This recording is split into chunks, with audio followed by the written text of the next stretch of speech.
Hi, welcome back.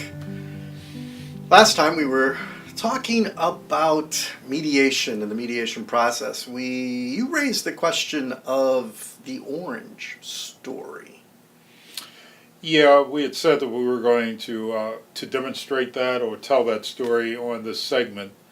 And do we want to jump right into that, or do we want to just do a little lead up into it? Because I think we should drag it out as long as we can. yeah. If you tuned in to see what the orange story is about, we're going to get there right after. I was going to say commercial, but we might get there a little sooner than the commercial, though. So, how did the orange story come into being? Actually, that's a good question. The orange story originated, when I first heard about it, in Fisher and Urey's book called Getting to Yes. Okay. And since then, it has become a classic. It's almost impossible to be in any conference setting where they're talking about conflict management and especially negotiation, where someone will tell the orange story. But so often now there's so many different variations and it's grown into its own little entity. But that's where it originated. Getting to Yes, Fisher and Urey's story. Okay. So there's a good possibility that the folks have heard the story and they might not be too excited about hearing it again. I don't know. As often as I've been telling the story and teaching this in workshops across the country, people haven't heard it. Okay. So it could be a good thing. We could lose another orange. Yeah, we probably will. At least one. Well, we got three here. We're in good shape. I think we'll figure this out before we get through all three of them. Yeah, I'm not sure what we're going to do with these oranges, but we have three oranges here. But if we only had one orange, not three, and you wanted the orange, I want the orange. but I want the orange. No. I want the orange more than you do. I'm holding the orange. So? So that makes it my orange. Only until I can take it away from you. Well, Okay. it might not be easy. All right. So we have one orange. Uh-huh. Two people who want it. Two people that want it. So what's the solution to that? You want me to arm wrestle him for it? No, what's the solution? What's the solution that you would come up with? We have one orange, two people. How do we satisfy both individuals? Got a knife? I do not. But if I did, that's what I would do. Do what? Cut it in half. That's what most people tell me they want to do. So if we cut the orange in half, then you would have half the orange, And you would have half the orange. and I would have half the orange. Think that would satisfy us? No, because I want the whole orange. Well, half of the orange might satisfy me, Okay. but you want the whole orange. I want the whole orange. This could create a dilemma. A conflict, actually. And this is the only orange that we have. Right. The only orange that we have. So the solution is to cut the orange in half. That's one solution. That's actually the solution I get more than any other solution. When I'm doing this in workshops, I'll pose the question. One orange, two kids, conflict. What do you do? And in less than a second, somebody will come up with the answer, cut the orange in half. Now, there's some sophisticated parents out there that will go the one step further. This is actually a pretty clever response.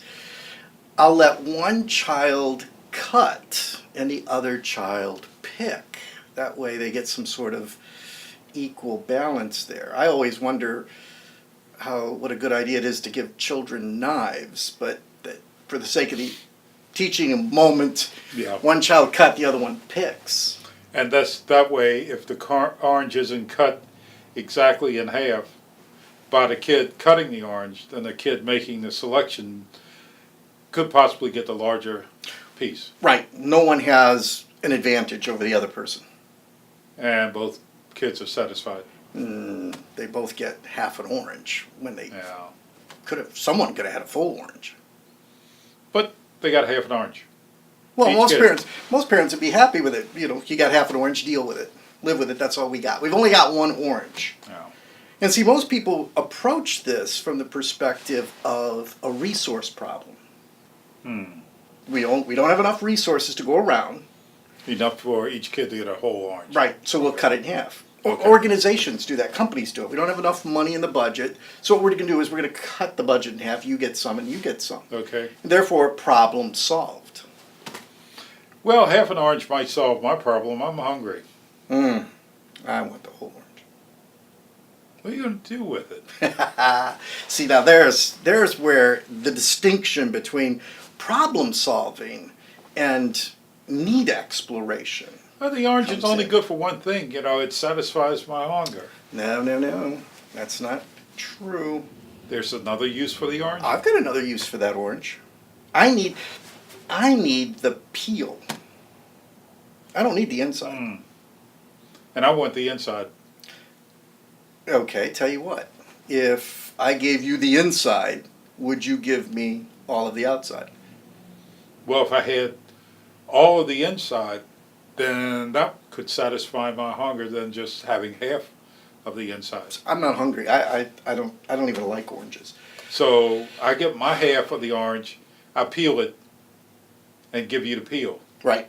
Your half of the orange, you peel it and give me the inside. Okay, deal. Then we could each have a whole orange That's right. for the use that we want to have it for. That's right. Then both of our needs get met. That's why we call it need exploration. There's more ways to meet a need than just looking at this from a resource problem. Well, let's step back. In the beginning, when we said we wanted orange, we made an assumption that we both wanted the same thing. Yes. Yeah. Right. And that was not a good assumption. Terrible. So you want the orange for your experiment, Yes. and I want the orange to satisfy my hunger. Yes. And that plays out when you're in mediation and you're working with the parties. If you go through the process that you just mentioned, need exploration, then you find out that what the parties came into the mediation with isn't necessarily the real problem. Right. So if we're able to do some need exploration, then we can determine what the real problem is. And if we can do that, then we stand a better chance of having two happy parties. It's not about winning and losing. It's about finding the need so that both could be happy. Yeah. Right. Okay. My experience, everybody comes to the table with some orange that they're asking for. They want something, and they usually want it from the other person. And across the board, what they want is not really their need. But they get all obsessed in, I've got to have that orange. And if you don't give me that orange, then I'm going to be mad at you, or I'm going to attack you, or I'm going to threaten you. Instead, if we can get past the orange itself and start looking at the need, we have many more possibilities for meeting that need. And we have to get to that by going through a process to explore what the need is. Right. Most of us have never been taught how to do need exploration. So we have a hard enough time doing it on ourselves. So it's often helpful and to have a mediator who is trained in that room between two people who are fighting over an orange, whatever it is they're fighting over, to be able to have the skill, need exploration skill, to find out what's really going on between these two. And then doing that well could literally produce well, it's become a cliche, but it's still true. A win-win for Right. both. And in order for an individual to learn this process, it really doesn't take an awful lot of time because we all have the skills to do this. It's just how do we apply those skills to get at what the need is. And if we are able to put our skills into that process, many times we can help parties come to an agreement that they otherwise might not have gotten to. So, Right, especially maybe not on their own, if they don't have this skill already. Right. Yes. right. So sometimes a little help. So would you say that that's the orange story, or is that? Do you think that we've satisfied the audience as to what the orange story is about? That's most of the orange story. One of the points of the orange story is that there's more going on here, and that it's really about getting to the need, not trying to figure out how to get the orange. Most of people get into a position and they're going to fight over, okay, what can I do to make sure I get it? If I get it, you don't get it. Mm-hmm. So that's one point of the orange story, need exploration. Another point is that there is more than one way to meet a need. So we can actually end up finding ways to meet your hunger need. Right? You said you were hungry. Yes. Yes. But what if there was a way to meet the hunger need that didn't include the orange? A question comes up for me. Is this a trick for you to get the whole orange? Will it work? I don't know. I mean, So- if I gave you something else instead of the orange and you were no longer hungry, could I have the whole orange? Maybe. Maybe. Depends on what it was. What would you ask for? Something that would satisfy my hunger other than this orange. Yes. Okay. A sandwich. So if I got you a sandwich, if I took you to the deli and bought you a sandwich, chips, fries with it? What?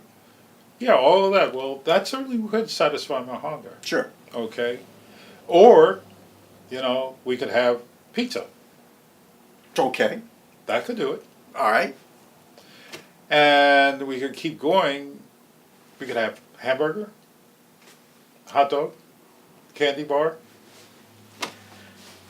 So Yes. these are things that could satisfy my need other than. That orange. So the need exploration might not be just to discover how to split this orange, but examine the other possibilities of what would satisfy my hunger other than the orange. Correct. And I've rattled off about 5, so they're probably about, a good lobster dinner. That was satisfying. I'll bet it would. Chinese food, Yes. Yes. milkshake, Cake. cake, Ice cream. strawberry shortcake. Ooh. Are we up to 10 yet? Yes. I know. Did we count? I have lost count. There's Yeah, so I many. did too. But well, that's a good point. Is that there are many ways to satisfy my hunger other than this orange. Yes. Okay. So why would we want to do that? Well, usually in a conflict, people are asking for something that the other person said no to. So you had the orange in your hand, and I said, "Can I have it?" No. And you said, "No." So the ability to get past the no would be to find out what the need is. If we could find out what the need is and have multiple ways of meeting that need, then we're no longer stuck on that one thing you told me no to. Okay. The need is that I'm hungry. Yes. I'm hungry. So finding other things that would satisfy that need Mhm. or that hunger would release the orange to you. It's no longer about the orange. It's about getting your need met. Okay, so it's not really the orange that I want. I want something to satisfy my hunger. Yes. Okay. And if we found that, that becomes more important to me than this orange, and more satisfying. Yes. That's been my experience. And there's one more thing about the orange story that I don't want us to lose track of, but we'll have to do it right after the break. I'll be here waiting. You're going to be hungry? I'm still hungry, yes. I might bite this orange. 10 years to learn the business. 10 years to make a name. 1 year on your own. It takes time to build a small business, but only 60 days to transform it with email marketing from Constant Contact. Sign up with Constant Contact and get 60 days of free email marketing to generate referrals, connect with clients, and build the business you've always wanted. Constant Contact. Start your 60-day free trial today. What happens when soldiers come home? Brene Foundation offers hero support to ensure that our heroes abroad can continue to be heroes at home. We link veterans with organizations who are dedicated to guiding the transition from military hero to civilian hero. If you want to find out how you can support our troops at home, please contact the Brene Foundation or visit brene.com. Welcome back. As you see, I got the orange over at the commercial break. Mine. The third point we promised. Coming back from the break. Okay. The third point about the orange story is it's not about an authority figure telling the people in conflict what the answer is going to be. In organizations like management, there'll be a conflict between two employees, and the manager will step in and go, cut the orange in half, and solve the problem for them. We're constantly inundated with authority figures telling us what we need to be doing, especially in a situation like a conflict. Well, we can't be having conflict here, so here's what we're going to do. Cut the orange, you get half, move along. What the orange story also then tells us, if there's a need going on, then a trained, experienced conflict navigation specialist isn't someone who is going to solve the problem for them. See, we're excellent problem solvers in this culture. We're terrible need explorers. What would you rather have? Somebody telling you what you need to do? Or the opportunity to figure out through a series of other choices what you would like to have? You know, depending on how hard I want to work. If I don't want to work too hard, work in the sense of just mental thinking, then I let somebody else figure it out. You know? But I might do that if I didn't care. If I cared about whatever the solution to the problem would be, then I would want to be part of that solution. So I would want to work through it. So no, I wouldn't want someone else making the decision for me. So in this situation with your hunger, do you want to get to choose out of all those other options what to eat?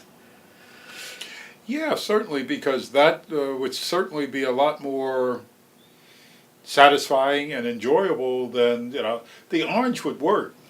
Right. But I might not be in the mood for an orange. I mean, it would work, but a good Philly cheesesteak Ooh. Now you're making me hungry. would work a lot better. Yes. So that, yeah, I would like to be able to make that choice. Yes. Most people would. Most people want to be able to have their own future, the destiny or the outcome of this conflict within their hands, rather than someone else tell them what to do. In a courtroom, a judge will tell you what to do, but in those situations, there's usually But we aren't trained to think like that. no. Gosh, no. So now we have another hurdle that we have to get over. Because if I'm used to being given the answer, Yes. solution, now you're telling me that I have to participate and be part of working through that? Right. So we need to know how to show people how to do that. Right. If they could have a picture of what that looked like, if they could experience what it means to participate in a process where the outcome is within their control, I think they would latch on to that possibility. Well, I would feel a lot better knowing that the outcome is I had a role in arriving at the outcome. Yes. You get to decide what the outcome is going to be. So, in what we were just talking about, the orange or something more exotic. Well, you got the choice between lobster dinner or that Philly cheesesteak. That really did sound good, Philly cheesesteak. You get to pick that as opposed to me telling you you have to eat rice and beans. Well, depending on how they're made and all of those things, that might be okay too. Wow, you're just too easy, especially when it comes to food. No, it's not a matter of being easy. Now there are all of these choices. Ah, yes. So now I have all of these choices in front of me. How do I work through that? I could starve to death trying to make a choice. 3 days later, too many choices, withering away in a corner. No, there's a process for doing the need exploration. And part of that, once we identify what the need is, and there's a list, and we teach all of our conflict navigation specialists that there are 10 options to meet any one need. Okay. Then there's a process of evaluating those options. Will they work? Are they realistic? Is it something that the other person would even consider doing? And out of 10, there's a good 3 at least that become live options to offer the other side as a possible resolution. Now you have me thinking, because if there are at least 10 possibilities for my need, and you're on the other side of this wanting half for this orange or the orange, Yes. then there are 10 possibilities to meet your need. So we're at 20. Isn't that cool? I mean, we started out with one orange that we were fighting over, thinking we had no other possibility other than to cut it in half. And now we've gone from 1 to 20. To 20. That's the power of being able to resolve a conflict when you know how conflict works and you have something like the mediation process as a tool to walk you through it. And now I'm thinking, okay, we started out with having to make a decision. We only had one choice, if you will. Okay. One orange. Now we're up to 20. Yes. Isn't this this is becoming a little bit more complicated to me.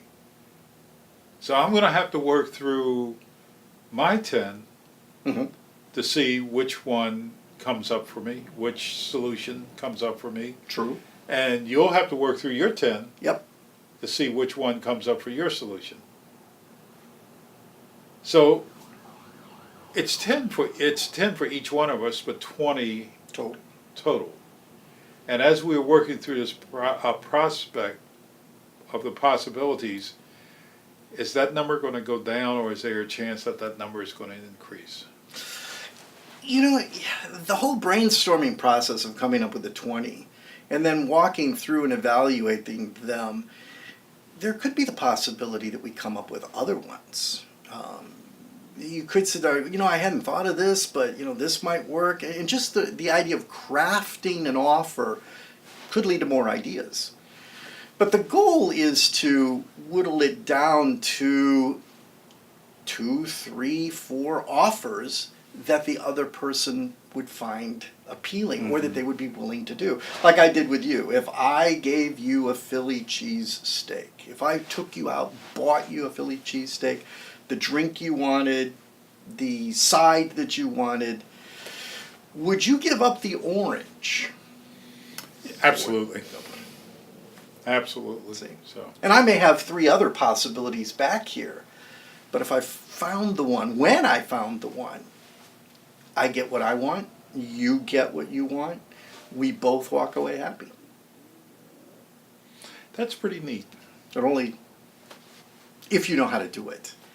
Yeah, well, that's the key to this whole process, is knowing how to take the steps to get from not having a clear solution to the problem to having a very, very clear solution to the problem. And if we have that clear solution to the problem, then we increase the possibility, the chances that both parties are going to walk away from the table happy, satisfied, with a lasting agreement. Yes. Which is what we really want to happen. And that's what trained conflict navigation specialists are designed to do, and that's why we even have a mediation process, is to get 2 parties walking out of there satisfied and happy. It's also a different way of thinking about conflict. You want somebody in the room who knows how to do need exploration. Too oftentimes we tend to think in terms of strategizing and positioning. We aren't taught to think like need explorers. We're taught to think like litigants, like adversaries. And how do I beat the other person? How do I crush them? How do I weaken their position so that I win? This is a completely different way of thinking and a different way of approaching all conflicts. So if you know how to do this, then most of the, if not all of the conflicts, I'll stay with most of the conflicts Okay. that come up for you, you'll be able to work through them very quickly and without all of the pain, suffering, time, energy that we've spent in the past trying to get to a solution. Yes, and that's a good point. You can learn this yourself and practice it, and we all know we have, conflicts everywhere, so we get plenty of opportunities to practice these skills in our everyday life. We also have the possibility of, if you, like you said, I don't want to work that hard, we provide mediators, we provide conflict navigation specialists who will sit down in any of your disputes, and it's usually faster, cheaper, and a lot more humane a process. Looking at conflict and approaching conflict with these skills and this kind of a process, rather than suing somebody or taking them to court. Most of the time, 99%, I don't know, if you sue somebody, you've pretty much ruined the relationship. Yeah. Yeah. Yeah. So, and then there's many situations where you just don't want to, you don't necessarily want to sue a brother or a sister or a church member or a neighbor that you're going to be living with for who knows how long you're going to stay in the neighborhood. Many conflicts just aren't appropriate for an adversarial model. Well, we've got this model to address all of those. So one of the words that you use, things that you said, is relationship. And this process really does, even though it's not the primary cause for the process, the way that we're working it, is, it does focus on maintaining relationships. Yes.